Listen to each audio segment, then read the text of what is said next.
What is up mga kulot? I'm Lowen Concepcion and I'm back again with another vlog. Wow! So, wala ba kayo napapansin sa mga like past 2 videos? I'm referring to you guys as mga kulot kasi ayun yung nilagay ko sa I think description dito sa YouTube. Kasi ako kulot ako. Yan. So kung makita niyo yung buhok ko.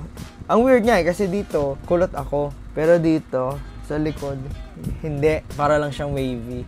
Kaya hindi ko alam kung ano yung magiging pinaka like hairstyle ko, pero ang gupit ko lagi is taper fade. Kasi nga, I think yun lang yung bumabagay sa akin.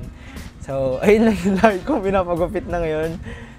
Nung bata kasi ako, sawang-sawa na ako sa semi-kalbo. Ayoko na nun. And for today's video, for today's video, we're gonna review yung isa kong in-order sa Shopee. This is called the KZ AZ09. So, itong product na to, this can turn your in-ear monitors to Bluetooth earphones. So, di ba? Wow! Technology! So, di ba? So, nung una ko itong narinig sa aking ka-workmate, shout out kay SM Rafael. Yeah, so sa kanya ko ito una narinig. So, pwede niyang gawing Bluetooth earphones yung mga in-ear monitors ninyo. So, na-intriga ako. So, nabudol ako ngayon. Okay rin! Ayan, so na-intriga ako kasi syempre, IEM gagawin yung Bluetooth. Like, what? That's possible? What? Technology! Nakakatuwa na may ganun na tayong technology ngayon. So, isa to sa, I think marami ganito. Pero ito kasi ni-recommend sa akin. And trinay ko muna siya, syempre, bago bilhin. Kasi nung may RTO kami, dala-dala to nung nag-recommend sa akin. Trinay ko and naganda na ako kasi yung in-ear monitors ko, ginagamit ko lang siya every Sunday sa aming church. Kasi pag nag-work ako dito sa bahay, yung kinoconnect ko sa laptop ng company namin is yung wired ko na earphones from Edifier. So, yun lang yung kinoconnect ko dun. And hindi na ako nagko-connect ng minsan ng audio interface. So, ito naman, gagamitin ko siya for like travel, ganon, or kung saan man ako pupunta. Although may Bluetooth earphones ako, I wanna try this one kasi gusto ko rin gamitin yung mga in-ear monitors ko nga. IEM. Diba? Ano ba yan? Sa iba't ibang bagay pa, hindi lang sa simbahan. So, saan ko na siya kasi natuto na ako last unboxing and review na nung editing. Actually, dapat ma-upload ko na agad. Ang problema, nung pinatingin ko sa kay Jazz, sa girlfriend ko, sabi niya, i-blur mo yung like yung information, yung address ko. Kasi nandun eh. Di ba? So ako naman, nga pala, kailangan ko pala tanggalin yan. So, inulit ko siya, inedit ko ulit, tapos trinak ko sa Premiere Pro para mag-blur. And masyado matagal. So, ang ginawa ko ngayon, tinanggal ko na siya dun sa mismong kanyang lagayan. So, ayun, ito na siya, yan.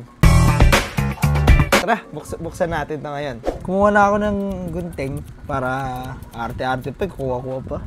Snip. Dahan-dahan lang sa pagbukas, guys. Tayo mga musikero, ang puhunan natin ay ang ating mga kamay. Yan, so ito siya. Ayun na, napipiko. So first look. Ito. Okay, first look dito. Wow! Kunwari lang yun. Kasi nakita ko na ito sa personal. Okay, so yeah. Ito yung kanya itsura. Take note, guys, this is a hard case. Ooh. Nice! Alam niyo yung feeling na yung ganito, yung nagpipil ka ng plastic sa mga bago mong gamit. Mali.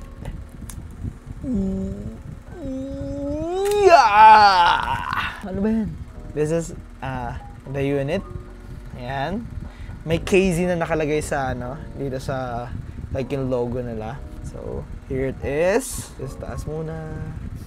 And yun! Ay! Galing. Yan. Oh. Would you look at that? See that? So, para siyang pulis ngayon. And build-wise, plastic to. Plastic.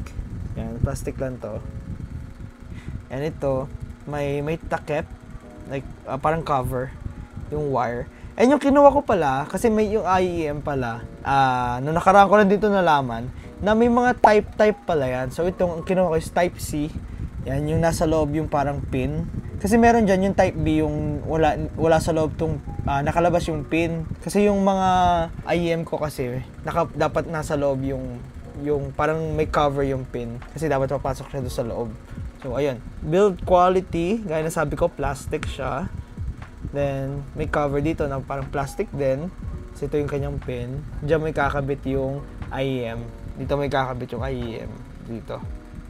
Ayan. Okay? Now, ikabit natin yung IEM ko. Guys, itong IEM ko, budget lang talaga to. So, this is KZ EDX Pro Dynamic In-Ear. So, tanggalin ko lang siya. Ito yung sinasabi ko. Look at that. Yan. So, kailangan, yan o. So, dalawa kasi, ganito yung type C. Yung type C ganyan o. Nasa loob yung pin. So, para papasok siyang ganyan. Yan, gano'n. Okay. So, ganun yung binili ko. So, check nyo muna yung mga in-ear nyo kung type C ba or type B before nyo bilhin to. Kung bibili kayo, di ba? Di naman, ulit guys, dito sponsored ha. Ano lang to? Nabudol lang talaga ako. Thank you ha. Okay, so, let's see. Once again, ito na yung, so, here. Tapos mali yung pagkabit ko, no? Lagi ako nalilito dito eh. Yan, so kailangan daw, sabi pagkakabit, kailangan nasa labas yung, ano nila, parang logo. So, paganire. Yan. Yan. Boom! Look at that. Oh. Diba? Oh. Diba? Oh, yung kabila naman. Sa labas ulit to, yung logo. Tapos, paganire. Okay. Op! Oh. Okay, so, may manual dito. Tingnan natin. Ay, warranty card pala to. So, para mag-open tong unit, you have to press yung dalawang button magkabilaan. Dito. Magkabilaan dito ng sabay. Ayan, dito. Yung button dyan, parehas. Kailangan yan i-press ng sabay. Okay? So, when playing music, double-click sa left ear to switch sa previous. Sa right ear naman, double-click para mag-next. Okay? So, okay. Ayos ah. Tapos, wala dito yung wala rito yung... So, pag pause and play, isang pindot lang. Answer ng call, isang pindot din. Tapos, pag hang up mo na, isang pindot din. Tapos, pag ayaw mo sagutin yung tawag, medyo matagal yung pindot. Okay? So, may tinuro kasi sa akin. Ito pala. So, 3 times na pag-tap, it will switch between normal, game mode, and spatial sound effects mode. So, nung tinuro sa akin to, nung aking ka-workmate, yung ka-work ko, ang ginawa niya, pag nag-tap siya ng 3 times, madadagdagan yung bass. So, I think that's spatial sound dito. So, let's see. I think open pa naman to. Yeah, kasi nag-ano pa siya. Let's connect it na. Reach this. Yan, okay.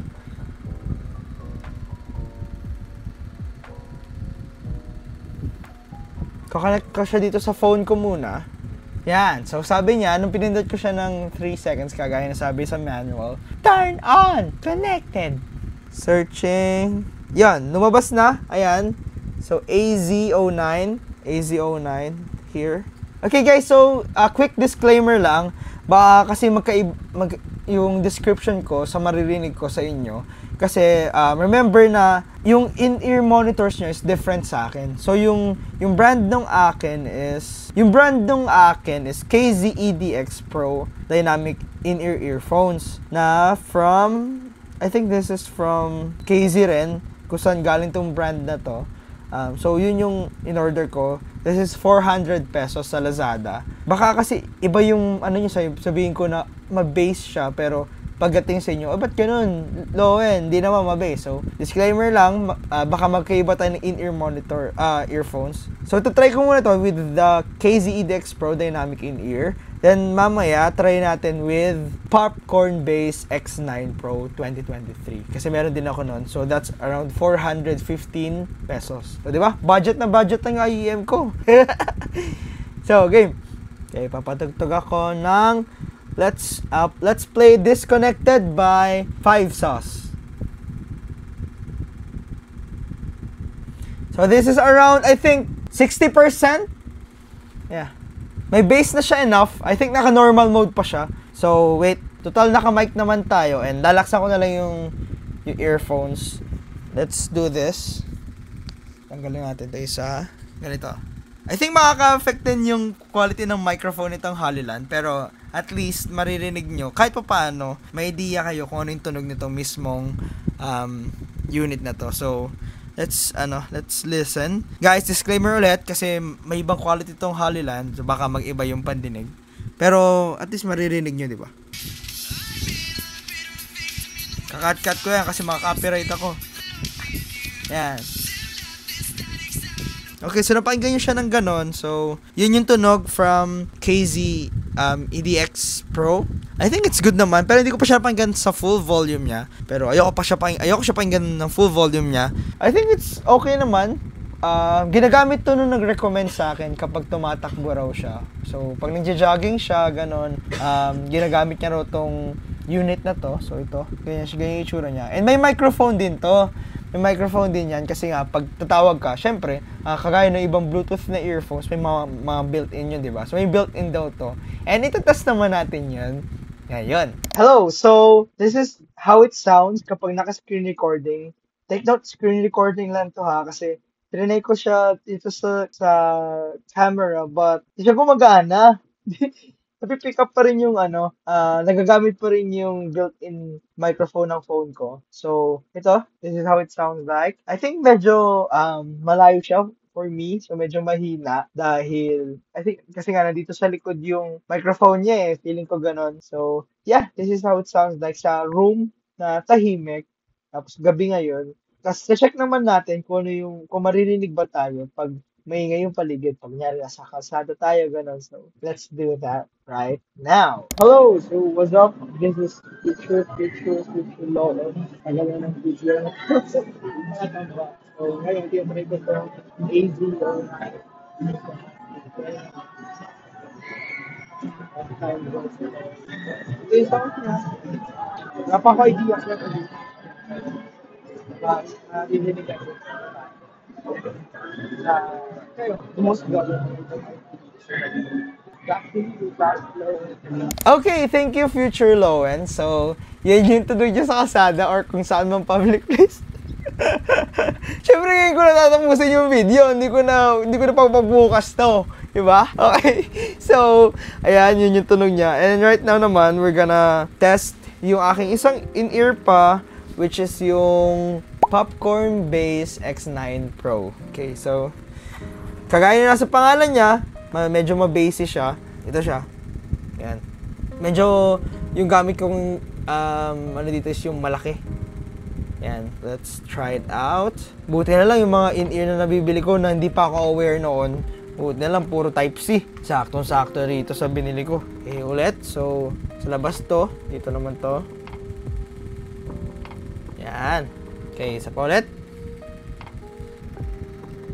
Ang nakakatuwa rito, pag kasi binuksan nyo siya ng sabay, minsan hindi magsasalita ng sabay na turn on. So, parang may echo sa kabilaan. Tapos pag nagsabay na, ay pag nag-connect na sila, connected, biglang pila sila mag-iisang tunog na lang. Wala lang, natutuwa lang ako. Bakit ba?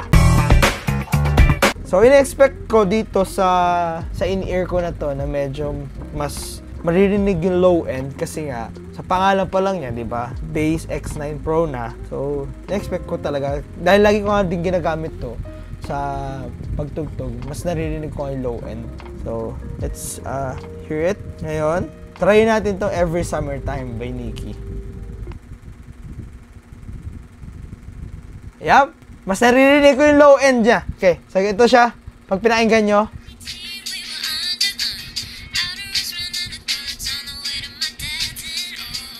okay, so yun yung tunog niya, di ba? And I think it's good dito sa IEM ko na to, dito sa Popcorn Bass X9 Pro kasi mas rinig ko talaga yung low end niya. And ako kasi mas prefer ko na may low end, so yung gumaano talaga yung tenga ko.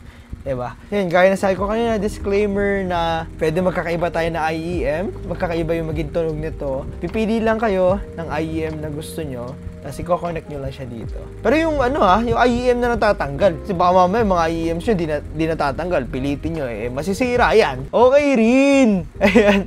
So, yeah, connect nyo lang and I think itong product na to, it's good for someone like me na mahilig nga sa Bluetooth na earphones. Let me know kung ano yung sa tingin nyo sa comment section natin. Kung okay ba yung sound niya, okay ba yung microphone niya for like calls, ganon. Kasi syempre pag tumatakbo ka, ay wow, may sound effects.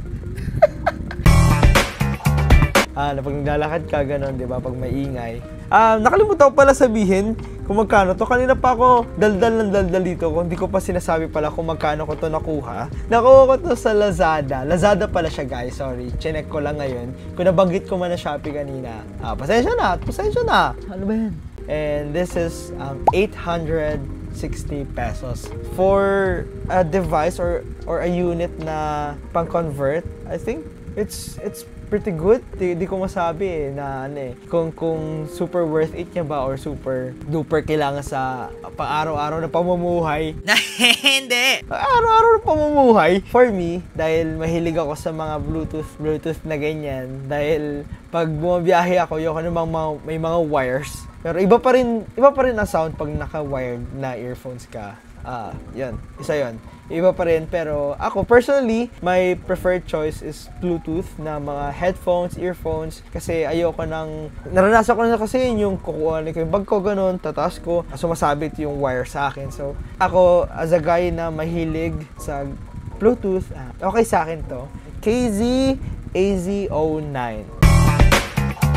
I think that's it for today. I hope na nabudol ko kayo. Nabudol? Okay rin! I hope nagustuhan nyo itong video natin. Please, if di pa kayo nakasubscribe, please subscribe to my channel. Ring nyo na din yung notification bell para pag may bago kong uploads. Guys, tuloy-tuloy na to. Wow! Sana.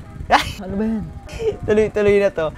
Kasi nag-i-invest na ako sa mga gamit. I hope nagustuhan nyo itong video na to. And sa gusto nyo short lang to, medyo madaldal lang siguro ako. Char! I hope you guys have a good week and God bless everyone. Bye mga kulot!